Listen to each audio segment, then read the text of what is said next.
So hello, तो आज हम बात करने वाले ऐसे बंदे के बारे में जिसकी वजह से फ्री फायर बदनाम हुआ है। हाँ, प्रिंस ली के बारे में। चलिए शुरू करते हैं। गाँव तो हम आएंगे पर तारीख नहीं बताएंगे। तुम देखना तो चाहोगे मेरी जान, पर बेवफा हम तुम्हें नजर नहीं आएंगे। अच्छा बेटे, टिकटॉक हो। नजर इसलिए नहीं आएंगे क्योंकि उसे मारने के लिए ढूंढ रहे हैं। पैसे खा के बैठा है जो ये बंदा।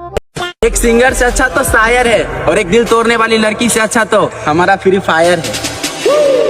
भाई मेरे हिसाब से इसी घर में पाउडर तो होगा ही नहीं, क्योंकि सारा पाउडर तो ये बंदा खुद के मुंह पे लगा के बैठा। और भाई थोड़ा अपने हेटर्स पे ध्यान दे, वरना किसी दिन मिल गए ना तो बहुत गंदा मारेंगे तुझे।